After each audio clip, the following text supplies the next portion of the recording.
आता बघूया दिवसभरातली दुसरी महत्त्वाची बातमी महाविकास आघाडीबद्दलची। महाविकास आघाडीच्या नेत्यांच्या उपस्थितीमध्ये शरद पवार यांचा उमेदवारी अर्ज आता दाखल करण्यात आला।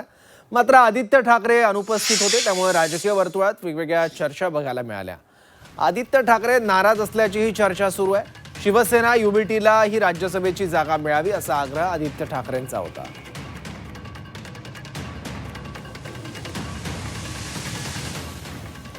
शिवसेनेकडून राज्यसभेसाठी ज्योती वाघमारे यांना उमेदवारी देण्यात आली आहे। दरम्यान यानंतर शिवसेनेच्या अनेक इच्छुक नेत्यांनी नाराजी व्यक्त केली आहे। गजानन कीर्तीकर, अभिजित अडसूळ, राहुल शेवाळे यांची राज्यसभेवर जाण्याची इच्छा होती, मात्र अखेर ज्योती वाघमारेंच्या उमेदवारीवर शिक्कामोर्तब करण्यात आलं आहे। उमेदवारी मागितली होती, इच्छा प्रदर्शित केली होती। माझी कैफियत काल मी एकनाथ शिंदेंना भेटून सांगितली होती।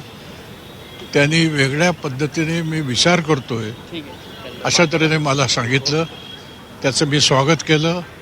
वेगळ्या पद्धतीने म्हणजे माझ्या लक्षात आलं की एक बहुजन समाजाची सुशिक्षित महिला, कळलं की नाही, डॉक्टर असणारी महिला, तिला उमेदवारी दिलेली आहे। एक चांगला पायंडा एकनाथ शिंदेने मी टाकलेला आहे आणि त्याचं मी स्वागत करतो। मी नाराज नाही अजिबात। ह्या सगळ्या गोष्टी ज्या आहेत त्या इन कॅमेरा झालेल्या सगळ्या होत असतात, चर्चा होत असतात। शिंदे साहेबांवर काही स्वतःची मनातले काही खतखत असते ते व्यक्त करत असतात आणि शिंदे साहेब हे सर्वांना सांभाळून घेतात। असं कधीही झालेलं नाही। शिंदे साहेबांनी कोणत्याही नाराज कार्यकर्ता असेल त्याला कधी वाऱ्यावर सोडलेलं नाही, सर्वांना सांभाळून घेतले, ही त्यांची भूमिका असते। म्हणून शिंदे साहेबांवर विश्वास ठेवून सर्वजण आम्ही काम करतोय आणि म्हणून त्यांची सुद्धा नाराजी दूर केली जाईल। शिंदे साहेबांची भूमिका पहिल्यापासून ठरलेली आहे।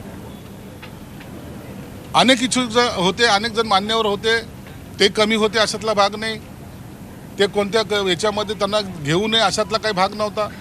परंतु याच्यातून निवड करताना आपण एक सर्वसामान्य महिलेला, जी सोलापूरसारख्या एका गल्लीतून आलेली महिला आहे, तिला आपण जर उमेदवारी दिली, जी तिने सुद्धा स्वप्नात पाहिली होती, तिला जर दिली आणि तिने जर प्रतिनिधित्व माझ्या पक्षाचं राज्यसभेमध्ये चांगलं केलं तर मला वाटतं याच्यासारखी अभिमानाची गोष्ट कोणती नाही।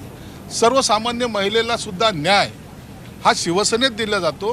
पक्षासाठी अहोरात्र मेहनत करणाऱ्या आमच्या महिला भगिनीला माननीय शिंदे साहेबांनी राज्यसभेमध्ये जाण्याची संधी दिली, हा एक ऐतिहासिक क्षण आहे शिवसेनेच्या दृष्टीनं।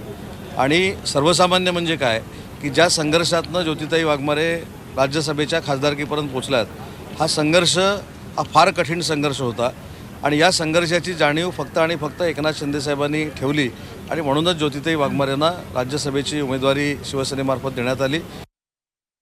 डॉक्टर ज्योतिताई वाघमारे यांना शिवसेनेने राज्यसभेची संधी दिलेली आहे। खरं म्हणजे त्यांना देखील याची काहीच कल्पना नव्हती, परंतु शेवटी शिवसेनेमध्ये सर्वसामान्य कार्यकर्त्याला बळ देण्याचं काम गेल्या 3-3.5 वर्षापासून आम्ही करतोय आणि त्याचाच एक भाग म्हणून ज्योतिताईंना राज्यसभेची संधी दिलेली आहे।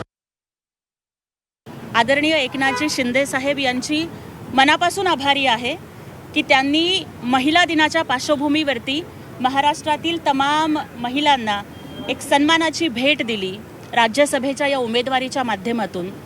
मला वाटतं की माझी उमेदवारी ही केवळ माझ्या एकटीची उमेदवारी नाही आहे, तर महाराष्ट्रातल्या 2.5 कोटी लाडक्या बहिणींची ही उमेदवारी आहे आणि लाडक्या भावानं आपल्या लाडक्या बहिणीला दिलेली ही ओवाळणी आहे।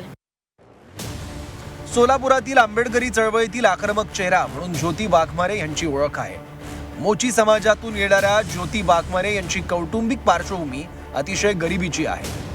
शैलीदार निवेदिका, रोखठोक वक्त्या म्हणून ज्योती वाघमारे या सोलापूरकरांना परिचित आहेत। तेलुगू, इंग्रजी भाषेत PhD, मराठीवर प्रभुत्व असल्यानं ज्योती वाघमारे एक प्रभावी वक्ता ठरतात।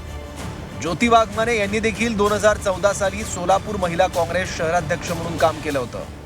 त्यानंतर त्या राजकारणापासून अलिप्त झाल्या। यानंतर एकनाथ शिंदेंच्या शिवसेनेतून त्यांनी राजकारणात